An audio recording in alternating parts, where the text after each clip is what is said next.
What up, dude bros? I'm Frank. This is a video review of the Worker Harrier. The Harrier is a very smooth operating, robust, spring-powered, magazine-fed half-dart launcher. And oh my word, the performance and build quality is exceptional. This is an awesome blaster. Sorry to ruin my opinion early in the video, but this one's a winner. So let's get into it.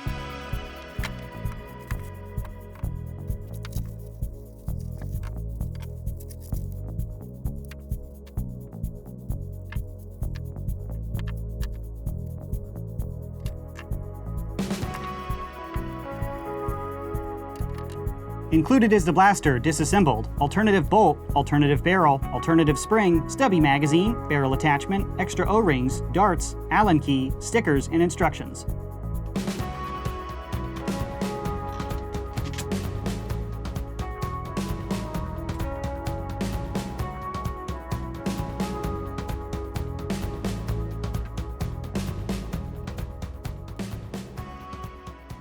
Lots to go over with this blaster, tons of features, tons of customization, so let's get into it. Starting up front, there's no in-strike barrel lug, but there is a protruding barrel, and 2 barrels are included with this blaster. So I have installed the 14.5-inch barrel, but they also have a 12-inch barrel that's included with the blaster. And this is a quick change barrel system, so you can actually get your hands and unscrew this without tools. And you can just pull it right out. So then if you want to get the shorter barrel and install it, you shove it on in there, and then thread it in. It's very fast, and there are enough threads on this system that it's a very good air seal as well. 2 barrels are included with the blaster, but they also have 2 more sold separately at different lengths. So included are 12-inch and 14.5-inch, and sold separately are 17 3/4 and 21.5. Now they have a millimeter equivalent, but I still haven't figured out the metric system, so I'm gonna stick with imperial.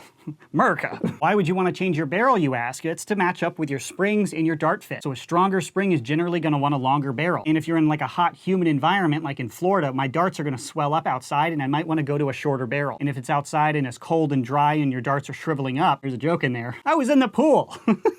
Then you might want a slightly longer barrel to match that spring power. It's all about optimizing those ratios to get the best performance out of your blaster. Moving on with the overview, right behind the barrel are some pick rails. Picatinny on the side right here, underneath right here, on the other side, and then all the way along right here. Now these are metal Picatinny rails. These aren't plastic, which makes them feel super hardcore. And they're finished in the same color as the barrels, which I think looks really sexy. This is a very cool looking gray color. So if you want to put flashlights, barrel camera, new sights, whatever you want, you have pick rails everywhere to do so, which is super cool. Now moving back, here's the priming handle. To prime this one, you pull back and you can actually let go and there's a spring return. The prime action is insanely smooth. This thing feels fantastic. It's as smooth as the Worker Swift, which has one of the best prime actions I've ever felt. Now the prime action on the Harrier doesn't feel as long as the Swift, so it still feels a little harder, especially when you're using the really heavy springs, but it's incredibly smooth, which really adds to the play experience. It's just a very smooth operating, high quality blaster. Now I have installed the vertical grip, which is included, but they also include the side prime handle, which I didn't think was gonna work well because generally when you pull only on one half of the priming handle, it doesn't feel very smooth. But even with the strongest aftermarket spring, which is the 300 spring, the side prime handle was still very smooth. And it gave me a very cool sniper emotional response, sort of like I'm charging a Barrett 50 cal or a big gun like that. And the priming handles are removed with the included Allen key, so you can just take those 2 screws out, which reveals a Picatinny rail under there. So if you actually don't like this vertical grip, you can put on a different one if you want. I like the included vertical grip and I'll be using this in the future. I don't see any reason to replace it. And obviously if you're like a performance nerfer, used a vertical grip, the side prime thing is just for the emotional response to feel more like a sniper. It's obviously slower and not as efficient. Moving back to the magazine, to get the mag out, you hit the flappy paddle right behind it. This is on the center line of the blaster, so a right and left-handed shooter can use it equally. Philambi, bro. So that pulls out very easily. The included magazine is this stubby little 5-rounder, but it does work with the Worker Talon mag. I imagine they included this stubby one because they know the hardcore buyers of this blaster already have a bunch of their extended magazines. And the stubby mag can help you feel more like a sniper if you want to put on a longer barrel and use the side charging handle. So it is what it is, but I'll definitely be using it with the longer mags, obviously. This magazine was not included, it's sold separately. But the magwell is designed really well, it operates very smoothly. There is a subtle flare to it which helps you reload a little bit faster under stress. Moving back to the trigger pull is very smooth, it feels good, and it's a flat face trigger which makes it feel very modern. But this blaster does not have slam fire. That might be a downside for some of you, but that allows you to deprime the blaster and shotgun load the blaster. So if you want to shoot 2 at once with this power level, it works pretty well. And being able to deprime the blaster is a big deal with something like this with the power level. So I think that was a good move, although I do like slam slam fire at the lower velocities. Above the trigger right here is the trigger safety, so when you push it through on that side, it's safe. You can't pull the trigger. It's a mechanical lock that physically prevents you from pulling the trigger. Then you push it through and you're able to pull the trigger again. I left it in fire mode the whole time. I don't really use trigger safeties on Nerf guns, but it stayed in fire mode. It didn't jimmy itself safe like sometimes the Dart Zone blasters do. Moving down to the grip, overall this is a really comfortable grip. It has this cool rubber sleeve on it, just like the Worker Phoenix 2.0, and the proportions and size and scale of it feel very similar to the Worker Phoenix 2.0. And this is like a rubberized textured sleeve, so if you paint the blaster, you can rip that off and then put it back on unpainted, which can look cool, and it gives it a unique, higher quality feel. This blaster is designed for older people, and that is reflected in the grip. It is a bigger, chonkier grip. As somebody with long fingers and big hands, I really like that. But if you're under the age of 13, this might be a little bit big for you. But if you're under 13, this blaster might pack too big of a punch for you anyway, so it doesn't matter. And in front of the grip, you have this hand protector. This is metal. This isn't plastic. And it's the same cool finish of these rails, which I just can't get over. That's such a sexy color. But it's far enough away from the grip that it doesn't really interfere. You could even have winter gloves on and you still have enough space. And up on the top of the blaster, we have built-in iron sights. These are non-removable, rear sight, front sight. They are so low down to the blaster though, and how the stock is oriented, it's actually really difficult to look through them. You can't really shoulder the blaster and look through those, so you'd have to hold it like this to use the sights. But I think most users who buy this blaster are going to put on a little airsoft sight because this blaster is accurate enough to justify a real sight. Moving back to the stock, this is an adjustable stock. You can push up on this and push it forward all the way in, and it's all the way out here. And if you want to take it off, you can just completely remove it. And this is an M4 buffer tube, so if you want to put on a different airsoft stock, you totally can. I like the stock. I won't be replacing it, but the option is there if you want something else. And when you remove the stock, in the back of the buffer tube, there is a small Allen key right here. And this is the Allen key required to take down the blaster to switch out the springs. That is an external overview of the Harrier. Now I'm going over the breakdown feature to change out the springs. This is a super cool feature, and the Harrier comes with 2 different springs. And 2 more are sold on the Out of Darts website separately. So to break the blaster down, first you have to remove the Picatinny rail up top. There are 4 screws on this rail that need to be removed. Then you need to remove these 2 screws right here, which are longer. And when you remove these 2 screws, the blaster is able to be separated into 2 halves like this. And in the rear, you can kind of move it forward and throw out your parts like that. There's a more elegant way of doing that, but it just happened. And you'd switch out your springs depending on what power level you want to shoot at. So you choose the spring you want, and you can throw it right back in there. Like that. Then you get the front half of the blaster, you shove it in like that, and then reinstall your screws.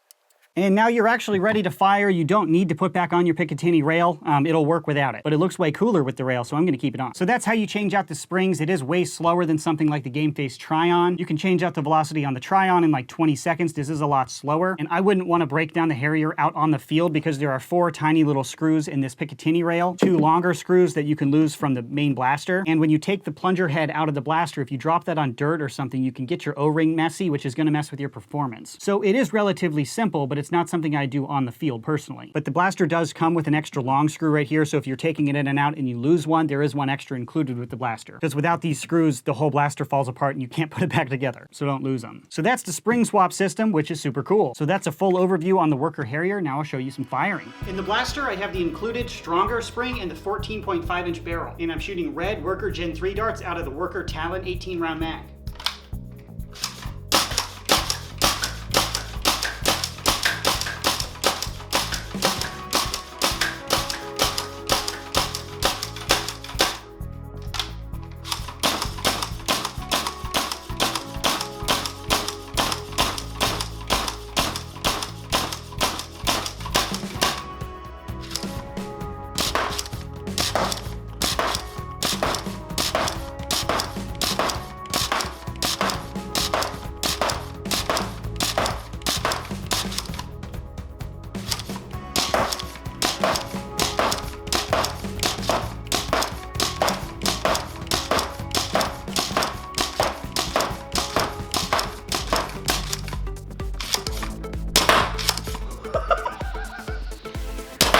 That's going through cardboard!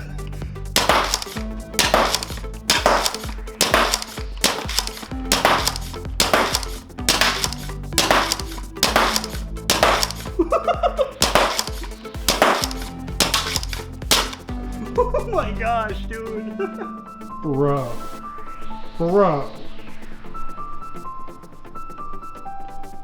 This is cardboard at 25 feet.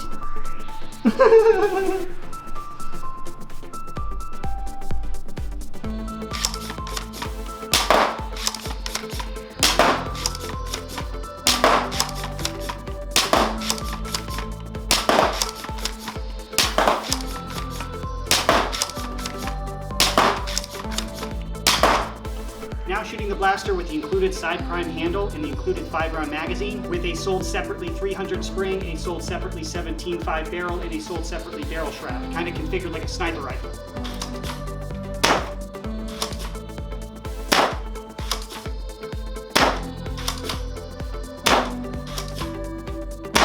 Operating the Harrier is so much fun. This blaster operates ridiculously smoothly. The build quality, how it feels, how it handles, the prime action, it's just on another level. This thing is amazing. The prime action itself is wicked smooth. The ergonomics, the balance, how it feels is just exceptional. And I did not experience any jams and malfunctions with this blaster. It operated like a dream. And that cardboard I was shooting at is pretty thin. It's about 1/16 of an inch. It's a standard IPSC style shooting target. And I was engaging that from 25 feet, piercing cardboard from 25 feet.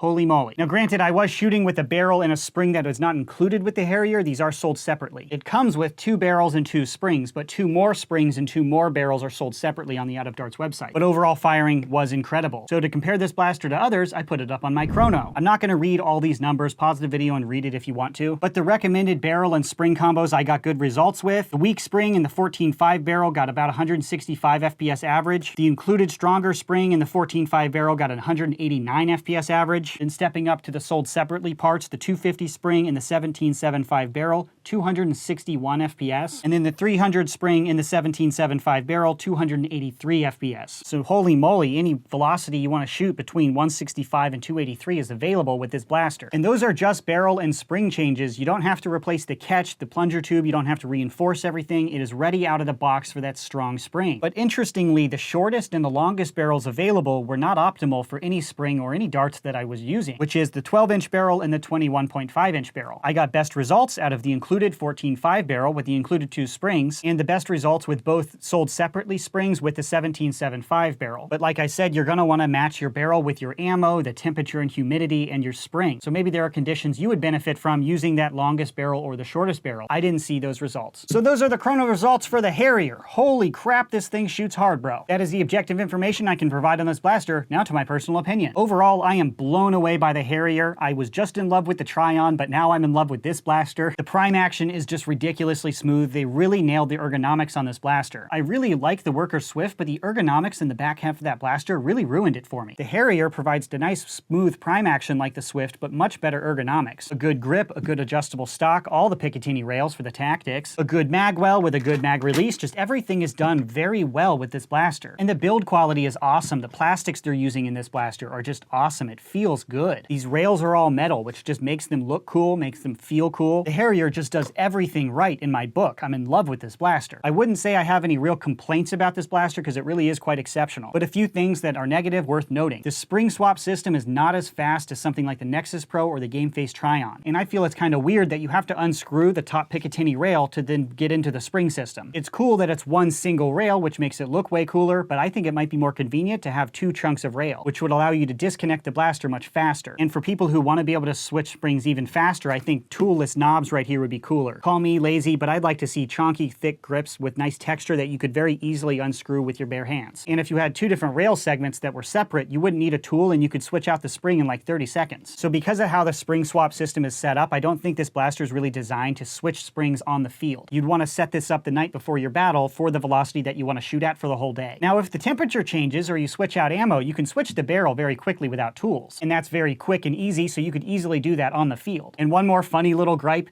this stock is not designed like a lot of other M4 stocks. It's 2 different halves that are screwed together, much like most Nerf components are. And because of that, there's a seam right here that kept pulling my facial hair out of my face, which is incredibly painful. Because when I'd shoulder the blaster, my hairs would get caught in the seam and then I'd pull away and it would pull out the hair, which was uncomfortable. Not a big deal. I just got a piece of black gaffer tape and put that over there to seal that off. So not really worth complaining about, but definitely worth complaining about.